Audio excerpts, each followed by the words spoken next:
From seasoned explorers to first-time trekkers, For Every Adventure is your outdoor guide. Welcome to the For Every Adventure podcast, proudly brought to you by Outdoor Warehouse. Today we're going on a very special adventure. We're going overlanding. Hi Kyle, how are you doing? Great, and you? Yeah, quite excited for this episode. Thanks, I'm also doing well. That's great. And on the line, we've got Neil van Rensberg, and I love this name of his company called Dust and Diesel. Doesn't that just sound adventurous? It does sound adventurous, Yeah. a rugged adventure. I've checked out their YouTube channel, really good watching. I don't know if you've seen it. Yes, it's awesome. Yes, it does look like a very fun time, and we'll definitely jump into it. We've also recorded a previous overlanding episode if you want to go check that out as well. But this is going to be a good one, Dust and Diesel. Adventure enthusiasts, we've got a thrilling chance for you to win a 500 Rand Outdoor Warehouse gift voucher. Simply listen to this episode of For Every Adventure. Find the answer to the question in the description and DM us your answer on our social media channels. It's that easy. And don't forget to check out future episodes of For Every Adventure for even more chances to win big. Outdoor Warehouse, For Every Adventure. Okay, Neil van Rensberg, welcome here. Yeah, thanks guys. Thanks for having me. Doing great. Good to be back in South Africa. I do balance my overlanding adventures with working out of the country, so it's good to be back. Good to be going on adventures. Just came back from the Tankwa after a nice weekend with some friends. So great. Yeah, life is good. And whereabouts in South Africa are you at the moment? We are based in Onrus, Hermanus, in the Western Cape. Right. Beautiful small town, living in a quiet neighborhood. So yeah, it's very, very happy, very privileged to be here. Mm-hmm. Awesome. So let's climb in. Provide us a brief overview of Dust and Diesel overlanding, your background, and what exactly is overlanding. Okay, so just a bit of a background. I started at school with a motorbike and a tent on the back, and a couple of friends on a Friday afternoon after school, and then we would go to places like I grew up in Mossel Bay, by the way, and we would go to places like Mont or Canon or all the surrounding small towns, just far enough so your motorbike can reach. Obviously, still being in school, you don't drive the big bikes. So you have to drive, stop, and cool down the motor. Then you drive a bit further on. So yeah, we were camping on farms. Actually, driving into a farm, asked permission from the farmer. Can we camp on your ground? No campsite. We didn't have money to pay for campsite, so we just wing it. Yeah. And that's how it started. Did you have adventurous parents? Because how on earth did they allow you with a tent and a bike to just go? A different time. Yeah. So actually, on my father's side, he grew up in Mossel Bay as well, and most of their holidays was spent in Mont. And as kids, we would go with him, me and my brother, and sleep in the back of the bakkie while fishing, driving a bit of off-roading, just in the surrounding area and getting to know the area. Yeah. That's how it all started, and then obviously escalate as we grew up. Then you start to go on your own adventure, and I started growing up. Got my first vehicle, was a small little mini Morris. Same thing, camping, driving wherever we could, until I started working, earning my own money, and I bought myself a 4x4. And yeah, from there on, it just went until where we are now.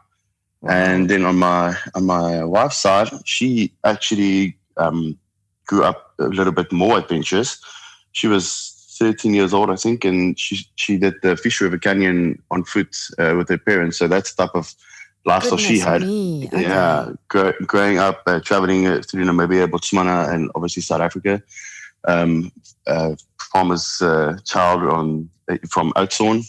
Yeah. So both of us very adventurous. Met 7 years ago, and everything just escalated from there. And every time I'm back in South Africa, we get into the bakkie and we just go on our overlanding adventures. That's amazing. It just sounds so natural to you. And then when did you decide to start giving this a name, like Dust and Diesel Overlanding? Well, we always taking a lot of photos and videos and short reels and stuff just for ourselves. And like I think most of the channels these days, they all started in COVID when you were bored at home. Okay. So we had all these photos and we thought, where are we gonna share this? There's no point to printing it off, even though we try to do that now. But we wanted to share it somewhere so we can go back and look where we've been. Yeah. And we started off only on Instagram. I told my wife that I'm not going to go big on this thing. I just want to have a small platform just to post our stuff, nothing big. Yeah. And then the one thing led to the next, and Facebook, and then YouTube, and now it's then companies started getting involved and stuff. So you grow up quite fast on the platform. And then the name Dust and Diesel. Obviously, there was a lot of different names and cool ideas out there, and I try to combine things with the traveling and going into the wild. So that's where the dust comes from, and then how we get there is obviously with the diesel. The diesel. So that's where it came from. And then obviously overlanding, a term that everybody's using these days as just a common term, and overlanding is not only about just the camping and just sitting around the fire and stuff. People forget that it's also about the journey and preparing your vehicle, taking the road less traveled, obviously, and meeting new people on the road, and then the destination and how you enjoy your campsite and the surrounding areas. So it's the term overlanding is it can be explained in loads of different ways, obviously depending on you as a person, how you see overlanding. But in our case, we talk about it often on our Instagram. We do take the road less traveled every time, and that's all part of it. So the whole journey is everything. Okay. Yeah. I think one of the most important elements of overlanding must be the vehicle, right? I mean, otherwise it wouldn't be entirely possible. So tell us about the considerations for selecting the ideal vehicle for overlanding adventures. Yeah. So for the vehicle, it's difficult to answer this because everybody out there, everybody that's listening, should be able to go out there and enjoy what nature's got to give. So if you've got a city Golf, I don't want to say you need to buy a Land Cruiser, you need to buy a Toyota Hilux to go on an overlanding adventure. It's not necessarily needed. You can go with your city Golf and you can go to any campsite.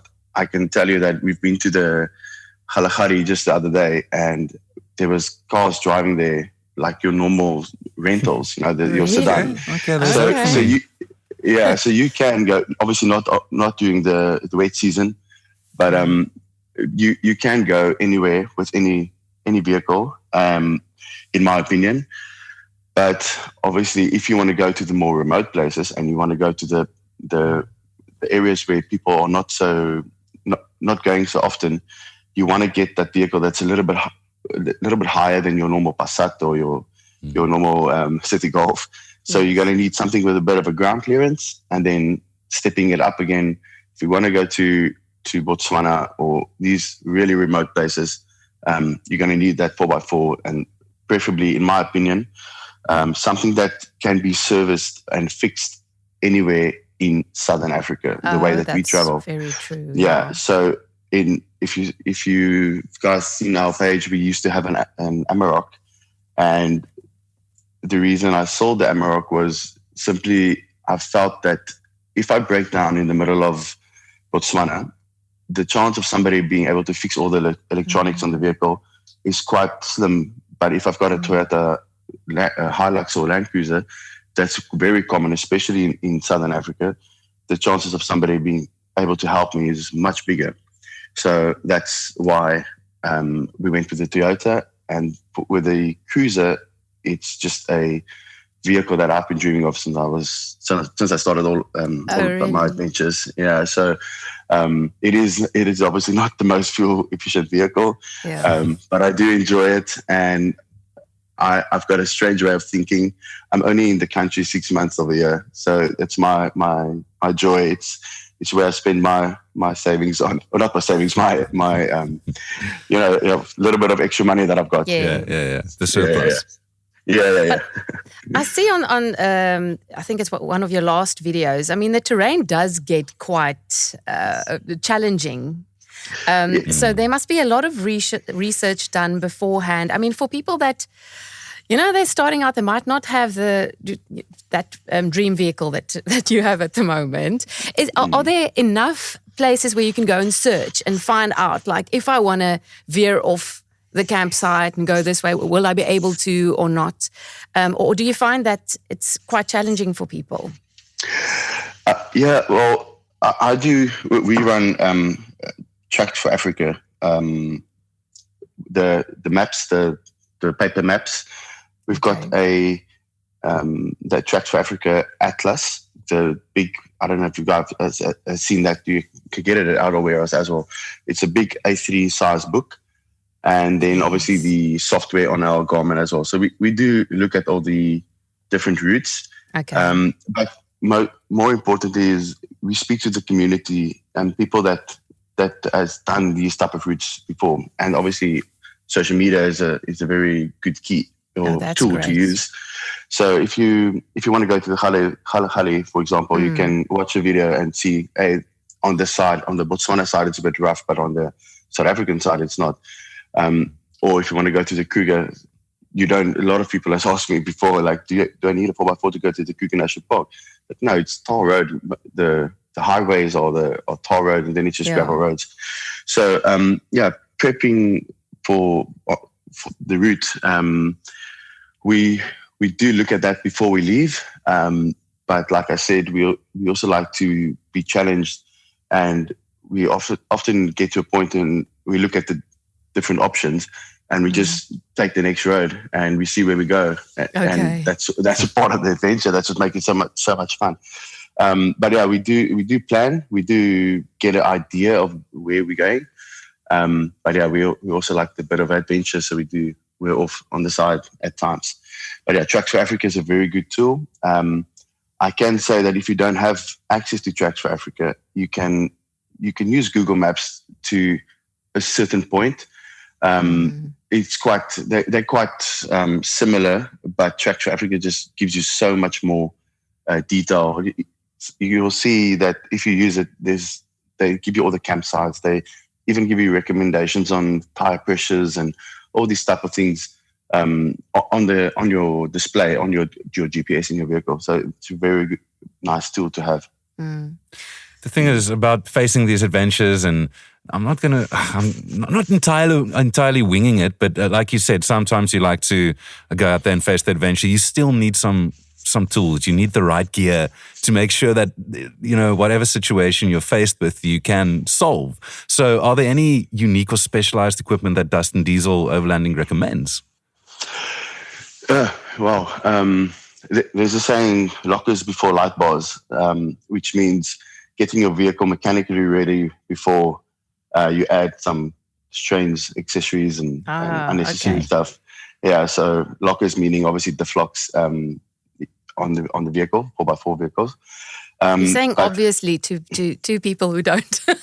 We don't know, but it's good. Okay, so that's important. Okay. So obviously, Chanel. You didn't know it. All right, sorry, Kyle. No, I'm on your side. Okay. So diff lock meaning obviously the mechanical device in your vehicle that locks your diff and gives you more traction. Okay. But lockers before light bars, in other words, get your vehicle mechanically ready before you start adding unnecessary stuff. So you start with your tires. Make sure you've got decent tires. Again, this is depending on your type of adventure that you're going on. If you're going to drive from Cape Town to Kruger National Park, you can do that with your standard vehicle. Obviously, just do your proper checks before you leave. But if you want to go into the Tankwa Karoo, for example, or you want to go to the Khale, which is a little bit more tougher, or you want to go especially into Namibia where tires are a big thing. I would say you start off with proper set of tires, and then after that you start preparing yourself for your adventure. If you're going to go wild camping, which type of tent do you have the proper one? The water tanks. Do you need water tanks for how many days? Is it only a one-nighter, or does your campsite actually have water? Then I don't need. So there's a lot of accessories that you will need or you don't need that people overcompensate for, and then you arrive there and like, oh, I didn't use half of the stuff I've been carrying around. So specifically for us, we know which adventure the vehicle is always prepped for any adventure, even if it's a weekender or it's a 1 month trip. I can get into the vehicle right now and go, and it's not so advanced. It's just the basics. It's really basics. Yeah, like if you go on any weekend trip, that's how we prep. We are always ready. And what people tend to forget is Southern Africa or in South Africa, there's so many towns. So if you are not ready, you can get help at the next town. And you can refuel or, fill up on your stock again and whatever. Yes. Yeah. And especially on that, I tend to go across the border, but in South Africa, obviously there's a lot of towns. But even in places like Namibia and Botswana, you can we just did this trip now, and we were able to get meat all the way up to the Victoria waterfalls and back. Wow, okay. Meat and fuel and everything was there. So it's everything is available. It's not so remote. I saw that I think it was on that same trip to Botswana that you had brake problems. Now, something like that must be quite, for me it would be very scary. Like, what if you break down in the middle of nowhere? But are you kind of prepared for that? Should something like that happen? Well, I've got tools, yes. So toolkit, I've got a lot of tools that I carry in the back of the vehicle. So I can work with my hands, and I am slightly mechanically minded, but I'm not a mechanic at all. But once again, we went all the way up to Maun in Botswana, and I found a Midas store, and I didn't even know they existed the other side of the border. Okay. Yeah, so I found the store. They offered to help me, and this is where my previous point came in now about having a Toyota. So I'm not sure if they would have, if it was the Amarok or any other new vehicle, if they would have had the spare parts, probably. But for sure they had Land Cruisers because they are all over that part of the world. Okay. So, but we do carry spare parts. There's vehicle-specific spare parts. So if I know, for example, let's radiator hose or brake pads on the vehicle, it's something that might be an issue for the vehicle specifically, then I carry spare parts for that. It's something that can happen often. So, or if we go on these big trips, I carry 2 spare tires, especially because of the terrain. But this is now the next level. This is not your weekend overnight or your weekend camper. This is if you start going big on bigger trips, then you need to be ready. Okay, cool. Yeah, different prep for different trips, eh? Yeah, definitely, and that's important to know. Yeah, preparation is something we really discuss a lot on the podcast, and it definitely depends on the type of trip you're going to make. How long are you going away? Where are you going? All the things you've already mentioned is so important to take into consideration. And it's so much more than just the vehicle. It's these little tools you can get from places like Outdoor Warehouse that make your trip a lot easier. And we've had an episode where we discussed like the weird and wonderful products of Outdoor Warehouse. Do you have a few favorites that you take along with you? Well, yes, there's it's a very simple thing, but those yellow plastic ramps that you park under your tire to level the vehicle. So this is one of the most, when you drive into your campsite, it's very fun, especially if you've got a rooftop tent. You want to sleep nice and level. So, okay. Yeah, because if the vehicle's not on level, you're gonna wake up 1 o'clock in the morning and feel like, okay, well, something is up. Maybe the tire's flat or whatever. But So that's quite. I've got 2 of those that we used. I want to say 90% of the time. Okay. Because of the terrain that we go to, you want to try and get the vehicle level. And then, like I've mentioned earlier, the Tracks for Africa maps. I use Botswana, Namibia, and South Africa. And then we recently got the Atlas, which, in my opinion, if you've got that book with you, you will be sorted. It's a really, really great product. That's good to know. Yeah. I've spoken to Tracks for Africa themselves about this as well. It's a really, really good book. And then we've got the Garmin Drive Smart, and we've got the Garmin what's the Mini, the small satellite messenger. Okay. Those are the products that we've recently purchased from our warehouse. And then just the odds and ends, like we'll buy grids and stuff that we very important. Yeah. And then if you want to treat yourself as Stanley Cup, obviously Stanleys are very nice. Yeah. But I see that you guys, you do it in style. Hey, I mean, I was surprised to see a tablecloth like out there, nowhere in the middle of nowhere. They've got a tablecloth set up. Must be the female touch. It makes a big difference, by the way. Yeah. It makes a big difference. But if you've got your table and let's say you've got a plastic table and you put your cup on there and the table is skewed, it's going to move around. Or if you spill water, it's going to run everywhere. Tablecloth, obviously, it doesn't. But if you've got a steel table or metal table, every time you put your bright tongs or your knife and fork, your glass, the noise is coming from there. It sounds like something simple, but add a tablecloth and you will have such a nicer. Wow. Yeah. See, it's the little really things good. sometimes. Yeah. I want to ask you about your rooftop tent because, sleeping is important and it seems quite small. Or is it comfortable? It is comfortable. It's spacious. The only the negative side of it is it is a bit heavy, but it is also very durable. So why I say that is, for example, we went on a trip recently and we had to drive through a lot of bushes and stuff. So if that was for example, a canvas tent, the small little pop-up ones, I'm not sure how they would have, if it would have lasted through what we've been through with all the bushes scratching it all. But we've got the Alucab rooftop tent. It sleeps very nicely. And the positive thing about it, when it comes to packing, you can leave all your bedding inside. So it sounds like a simple thing, but if you pack your bags, you pack the back of your car, and then you realize, okay, some people sleep with 2 pillows, 1 pillow. Your duvets, you're going into the winter, maybe in the Kalahari, you wake up and it's freezing cold and you don't have enough blankets. Now you've packed them, but you need to store it somewhere. And you guys should know, obviously, how big a duvet is when you roll it up, or all your pillows. That takes up your whole back seat.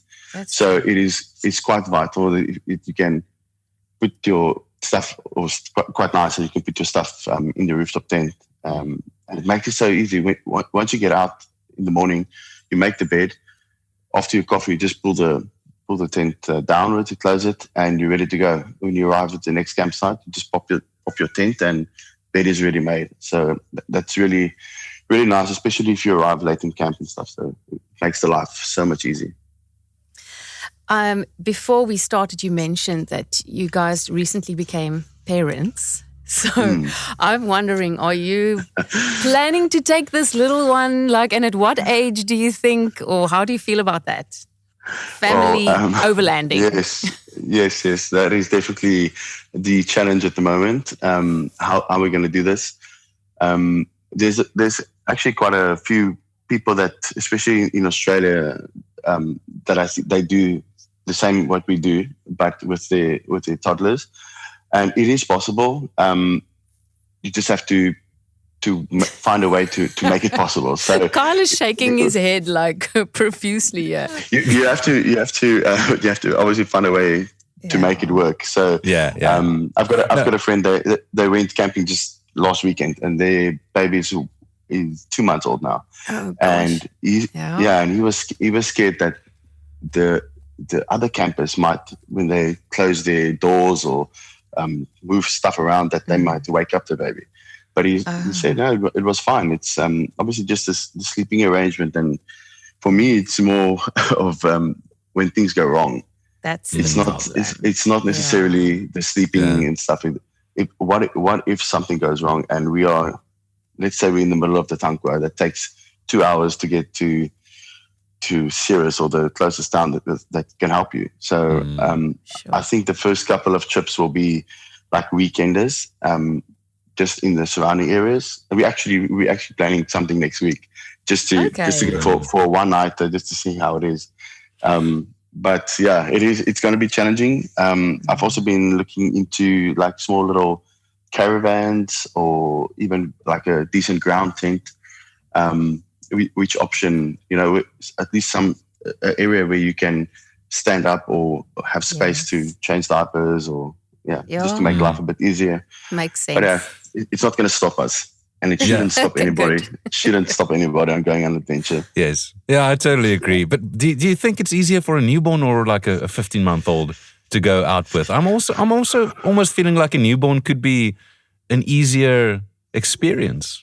Yeah, 15-month-old is going to start running around and so but you just have to choose your campsites according to the kids' behavior, and if they start running around or if they are difficult, then don't go to a place where they can get hurt. Obviously, swimming pools and all these type of things.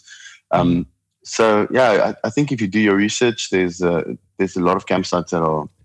There's campsites, if I'm not wrong, there's Kambati that's just down the road on the N2 closest to Swellendam, I think. Okay. They've got all these slides and really nice campsites for kids, and they've got the glamping side.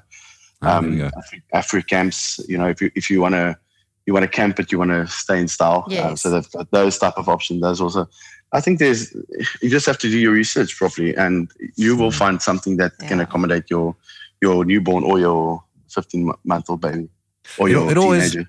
It always comes back to prep, it seems. If you've prepped properly, then the trip is just going to go as smoothly as it can. But the thing is, life doesn't work that way. Things don't always go the way you think it should go or the way it's supposed to go. So this is normally my favorite part of every interview, is finding out about things that went wrong. Highlight any challenges that you've had to overcome, unexpected encounters, anything like that. Yeah, there's quite a few. Great. Let's start with the mechanical things with the vehicle. So we, once again, going back to the Tankwa, I've been there so many times, just got the vehicle back, didn't have any fridge, any secondary batteries, nothing. We just had the vehicle and we had a water tank, and that's it. Nothing special. I had a couple of tools with me. The rest of the stuff was all stuck in Namibia. Just a short one. We had a vehicle. We had an accident in Namibia a couple of years ago, and got the vehicle back, and we had to fix it. And it's why everything was still stuck in Namibia. Anyway, so we. Okay. Yeah, that's another story. It's quite a dramatic one. Okay. So actually, I can add that one to the list as well. Yes, you should. Yes. So we went to the Tankwa. We came down from the campsite, a little bit of a 4x4 track, and I just heard this strange noise, and the whole shock came off the support on the bottom of the vehicle. And I thought to myself, okay, this is now where you need to man up and see how you're going to get yourself out of here. And we managed to get the shock back, and with really minimal tools, it's vital to obviously have that. If we did not have that, I think it was a 15-kilometer walk to the closest farm or farmhouse or office, or I think it was a sandbox office. So and you can't drive like that. So luckily to be able to fix that, once again, a little bit of a mechanical. You do need that little bit of mechanical knowledge. You need to understand your vehicle, at least just go through the basics to get to know what you can do if you go to this type of terrain. Okay. And then, to go back to this story, we were on our way to Namibia. I was working abroad and coming back, taking the flight, and I got a message that from my wife, "Can I phone you?" I said, "Yeah, sure." I just arrived in Johannesburg and then taking my flight to Windhoek, and I got the news that they were in an accident. So she was driving from Hermanus and going all the way up to Windhoek. We've got family there. And then I was flying in, and then we would meet up and then start our adventure throughout the northern part of Namibia. And just a short story, short abbreviation of the story. She went past a truck. The truck was pushing over the center line, and she tried to obviously to stay on the road. And a couple of left and right turns, went off the road, and the vehicle. She pulled, obviously, when you start going off, your first reaction is to steer back into the road. And the vehicle's backside came out, and it went on the side, and the whole vehicle was actually written off. So it was quite a dramatic scene, but thankfully everybody that was in the vehicle was no serious injuries. Okay. That's the most important part of it. And then obviously comes the recovery and how to get the vehicle back into South Africa and see what we can do. And luckily a company, thanks to social media as well, a company reached out and they said they can fix it. And they basically just took the whole top part of the vehicle off, and they put a new shell, the new cab on the front, and basically a couple of months later we had a brand new vehicle. So quite fortunate. People can do that in South Africa. I didn't even know. I just thought it's all gone. So they literally, that's the nice thing about a Land Cruiser as well. So there's all these parts available. So they literally just took the top off and they put a new one on there. Thankfully the chassis and the motor, nothing was damaged. So It's awesome that they through social media they got to you guys and were able to help. Is there quite a community when it comes to these things with overlanding? Like, do people support each other on the road? Yes, definitely. Okay. You meet a lot of nice people on the road. The community. I just realized yesterday I was in talks with another owner of another company that wants to get involved with us, and you start talking about names and people that you've met, and then you won't believe how small this community is. Actually, everybody knows each other, and it helps. When we were in Namibia with all our gear that was still stuck in Namibia, the vehicle obviously being back, but some of our gear was still there. I just reached out to a couple of guys on our WhatsApp groups or our social media platforms and stuff, and then within an hour you've got guys coming across the border that can help you. Or it's really nice. The people are very friendly and it's very supportive, especially Namibians. They're really supportive. Okay. Awesome. Yeah, the sense of community is always important. And it's good to know that there are people who are willing to help. Yes. Yeah, you meet a lot of cool people. Yes. So let's chat about the cooking aspect of overlanding. You've reached your campsite and you've decided, all right, it's time to make some food. Do you have any favorite setups or recipes? Well, you wanna try to keep it simple, but normally we do everything on the braai. So I've got a little stove that we do carry with, or a little frying pan. But we do most of our cooking on the braai. And then my ultimate is a staan rib. So the lamb's ribs on the side. You see it in a lot of my photos. So that's my go-to thing. And why that is, it takes 4 hours at least to do a proper one. So you want to enjoy. You want to have that moment.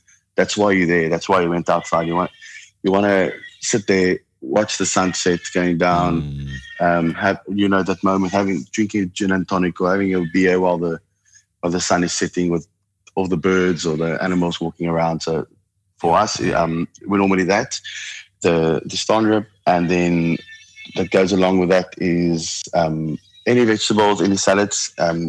You'll be surprised how many different vegetables and stuff you can cook in foil. So okay. yes. If you think you can't cook a potato or mealie or broccoli, you can do all of that stuff in foil on the fire. It's so easy. We don't do pastas or spaghetti and all that stuff.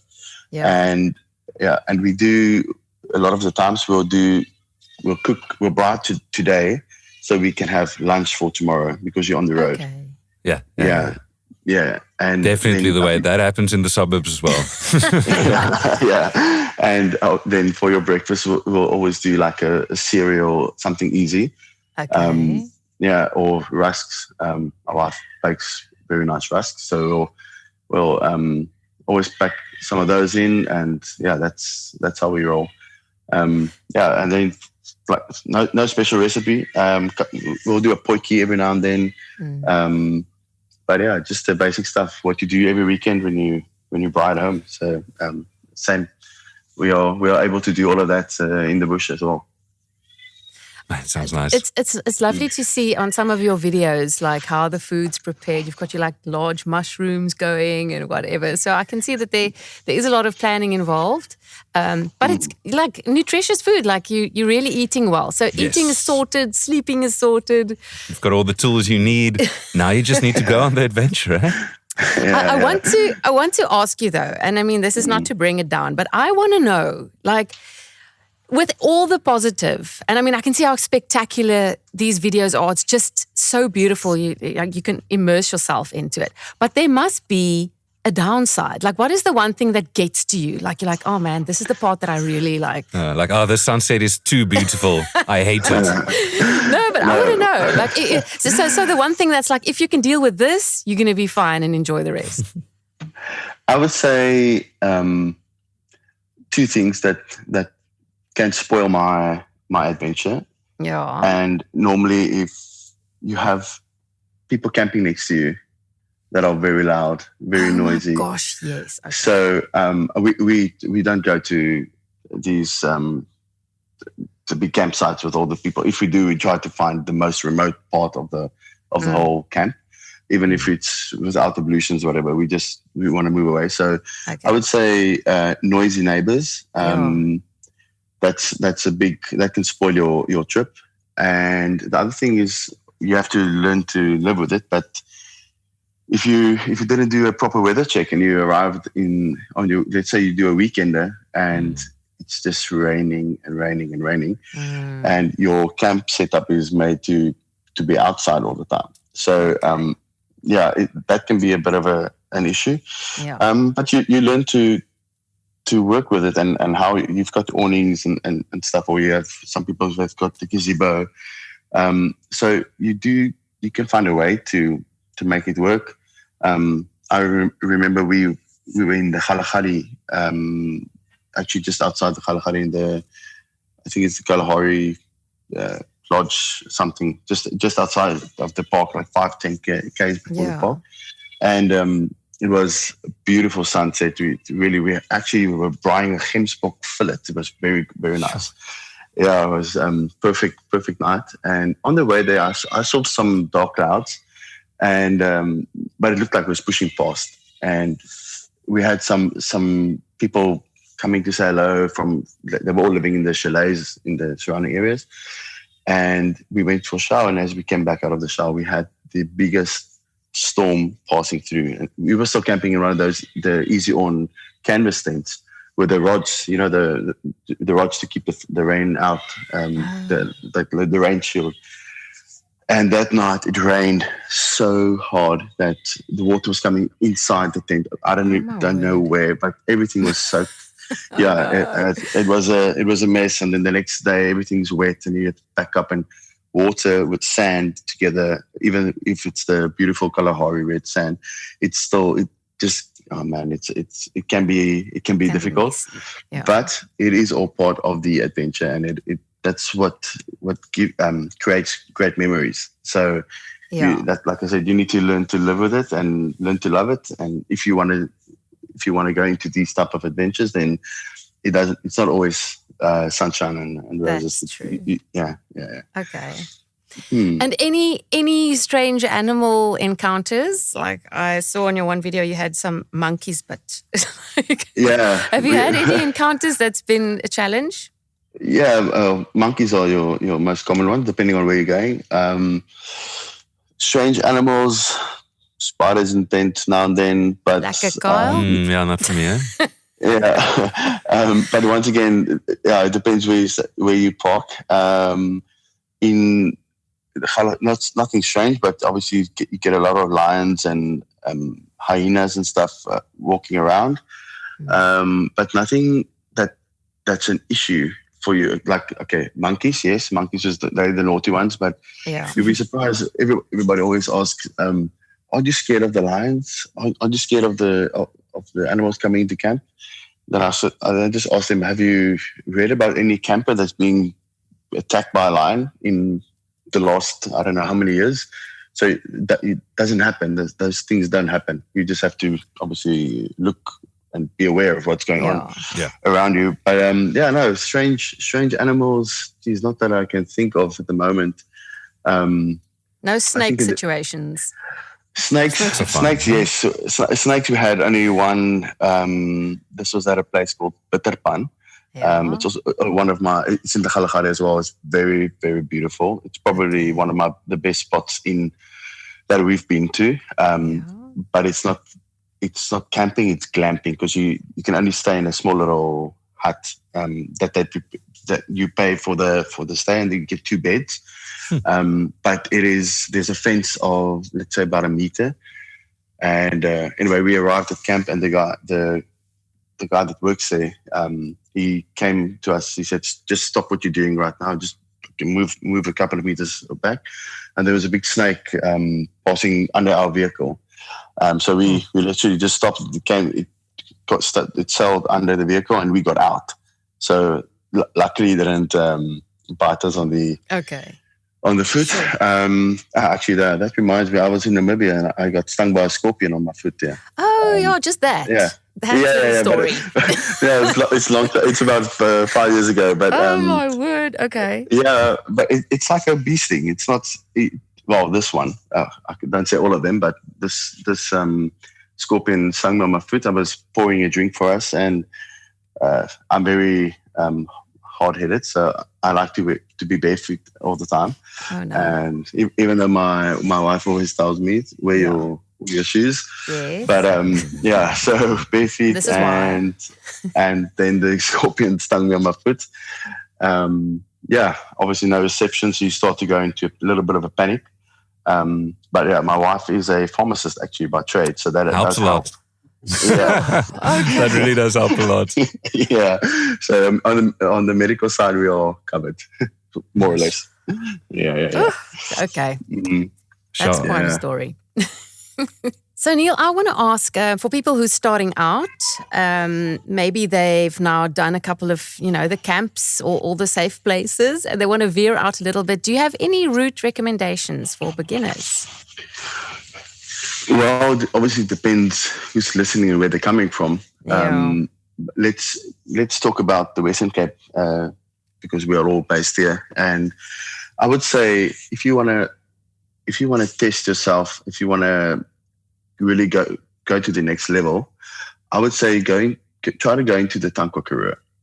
The Tankwa, it's got that off-grid feel. Yeah. Well, it's got the off-grid campsites as well. You can push yourself a little bit more. You can go a bit of an off-road track. And if things does not work out, you can just go to the next campsite that's got power, Wi-Fi. It's got water. There's a YouTube video on my channel. It's called A Tankwa Adventure. That is exactly this. So we went into the Tankwa. You go to this off-grid campsite. There's nothing, just beautiful sunsets. And this is where the shop broke down. it was 36, 38 degrees throughout the day. And we just had enough. And we thought, what are we going to do now? We don't want another night like this. So we went to the next campsite, with what was called Dimont, which is a bit of a paradise in the middle of this desert-style vast area. Oh, wow. And you arrive in this camp and it's green grass, it's beautiful trees, there's water, there's a little river in front of you.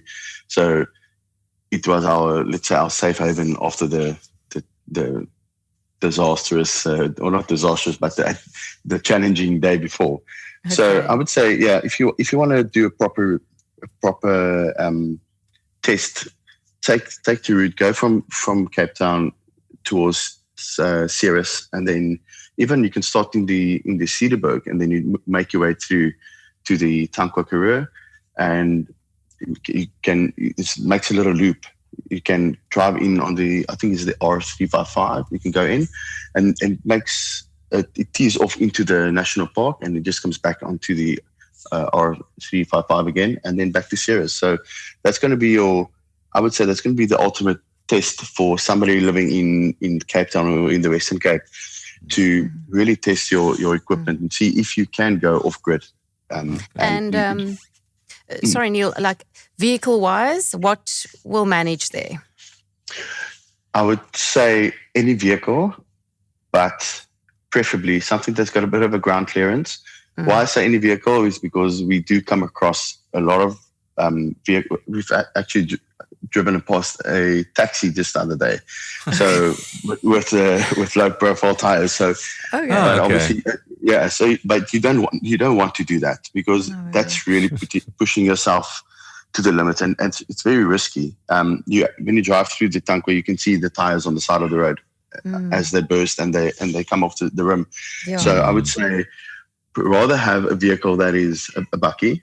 Or SUV, something that's slightly elevated. It doesn't have to be 4x4, just a normal 2x4 vehicle. But add those extra tires, add those proper tires, like all-terrain tire. Check your spare wheel. Don't take your little biscuit one that's the factory. Yeah, take something proper. But yeah, I've been to the Tankwa, probably 10, 15 times, and we've never lost a tire. So I've also been to Namibia, I didn't lose any tires, but my last trip to Namibia, I lost 3 tires. So it depends on the day, it depends on your tire pressures, it depends on the quality of your tires and all these things. But I would say start off, go there, make sure your vehicle is ready. Try to do some research on tire pressures within your tire. It's very important. If you start to hit gravel roads, some guys will tell you, keep your tires hard. This way you can't get any cuts on the side, because your tire don't bulge out on the side. But other guys prefer to deflate the tires slightly, to give you a longer, not necessarily a wider, but a longer track. So that gives you more. Yeah. So that gives traction. You good traction for these type of roads. Gives you a better control. But once you start deflating, you need to take care that you don't speed too much. Not only for safety's sake, but your tire is not made to be deflated and run at high speeds. It's quite an important thing. It's a lesson that I've learned recently. Even though I've got the experience, you don't think about this type of thing. You go down, you see, okay, wow, I'm driving a decent vehicle, the road is not so bad. You start speeding up to 80, 100 k's an hour, and then shortly after you realize, my tires started cracking on the side. Why? Because I've been running it. Yeah. So there's a lot of research you can do on tires, a lot of information on the internet. But I would say, if you want to be ready, if you want to be ready for the big adventures and stuff, go to a place like the Tankwa Karoo. Even the West Coast, there's a lot of nice campsites on the West Coast that does give you that remote feeling. Obviously, you have to be very aware of the weather. The wind That's the thing, otherwise you'll float away in the Tankwa if you're there. Yeah. When it rains.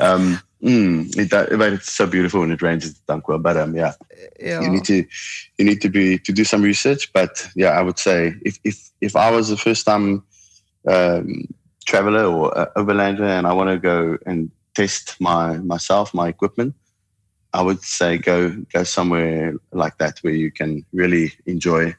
And Tankwa it's not only just it's an experience. You have to go there. It's an experience where you get these small putt stalls on the side. You meet the coolest people. You have a beer, relax, and then you make your way to your campsite. And it's just, it's just so special to be there. It's also the area where the Africa Burn site is. That's true. There we go. Yeah. I think those are great tips, Neil. Thanks so much for those. Do you have any favorite trips, favorite routes that you would say this is your best ever? Sure. There's so many actually. My favorite camping trip that I can say was in Namibia. The route took us all the way up to Windhoek, then Spitskoppe, which is a very, very, very beautiful campsite. And then we made our way down, across the Tropic of Capricorn, and then back down to Fjolsdrift, and then back to Cape Town. So we did a loop, the southern loop of, let's say, from Windhoek on the southwest side. So that was my favorite trip so far. Okay. But yeah, in South Africa, wow, there's so many different. The garden route, anything in the garden route is beautiful as well. Carl, you even missed that. He said garden route. Yay! That's Carl's favorite place to go. Yeah, garden route. It's a bit. It's too easy to camp. There's so many options, and you drive in tar roads to get there. But yeah, and there's a lot of. You know what? Actually, the Babiaanskloof. Babiaanskloof is very nice. Yes, Babiaanskloof is something really special. Like for me, it's also similar to its terrain is totally different, but it's also an experience when you drive through there. Obviously, for that trip, you need to be a little bit more prepared. But that trip, when you go up all the way to Willem and then you just turn into the Babiaans region. And then you come down on the east coast to get close to Humansdorp, if I'm not wrong. Potentie is the town. Yeah, you come up Potentie, and then you make your way back, and you can come back to Cape Town side by the garden route. So I would say that's another one that is really, really special. That you can also test yourself. Actually, but you need a 4x4 to get through there, just because of all the water crossings and when you go into the Babiaans, into the park, the road gets quite bad, quite challenging. But yeah, Babiaanskloof, definitely. We did a nice trip all the way through the Babiaanskloof, all the way to Hogsback, into the Wild Coast, Coffee Bay, Hole in the Wall. Yeah, we did that as well. Actually, we did that. Wow. We got engaged on that trip.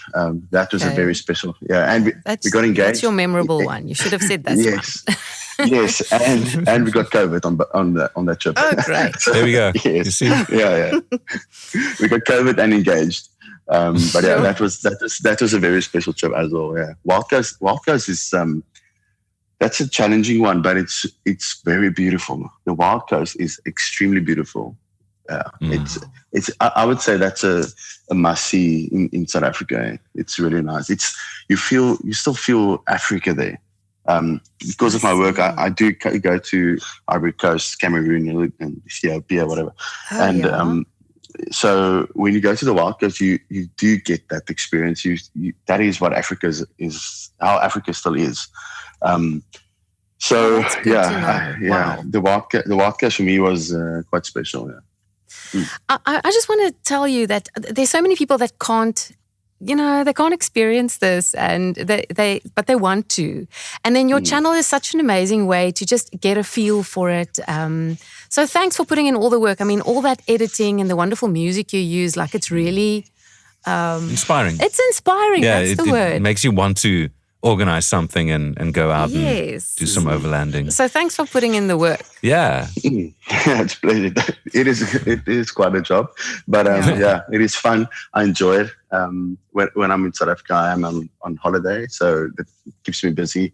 But yeah, it's a pleasure, and yeah, I hope I can inspire some people to do what we do and to get out there and don't say one day, because before you rub your eyes out, you've got a 3-month-old and you never went on any adventure. So they just come out of nowhere. I don't know how it happens, but yeah, no, I'm with you. I want to ask you lastly, like, what's next? Do you have, like, apart from this camping trip that you're going on now, and you're talking about caravans, but we'll put that to the one side. What's still on your bucket list? What do you need to do? I can go back over and over to Namibia and Botswana. I want to discover a little bit more of Botswana. Namibia has got a soft place in my heart. Okay. But yeah, no, the next big country actually I would like to do is Angola, and also Zimbabwe, part of Zimbabwe, definitely. Yeah, man, I think Angola is the next the next big trip. But we will go later this year. We haven't decided where we're going, but obviously now things have changed with our just baby. But yeah, just a little. But we are planning another trip. We actually spoke about it just yesterday. Okay. Obviously building up to this to the podcast. But yeah, we are planning our next trip. It should probably still be Namibia until the little one is big enough to make life easier. But yeah, I think Namibia is we'll probably go back there again later this year. We'll keep our eyes open and peeled on your YouTube site so that we can also be part of your adventure. Yeah, I think whatever the destination is, it's going to be awesome.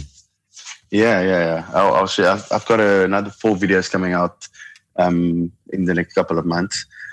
So that will share the Caprivi strip, and then the eastern side of the Okavango Delta coming down Botswana.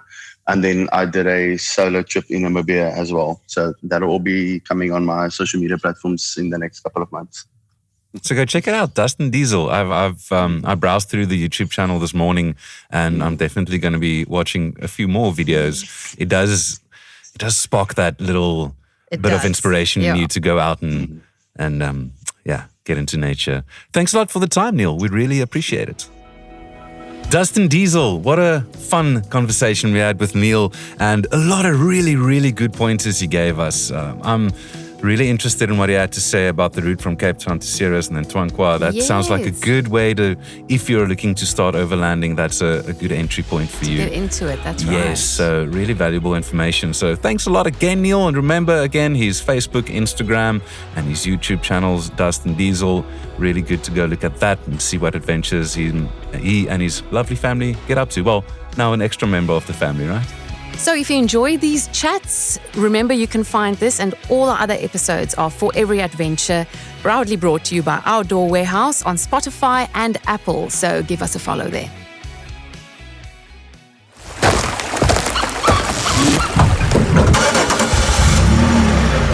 Get all the outdoor gear and expert advice you need right here on the For Every Adventure podcast.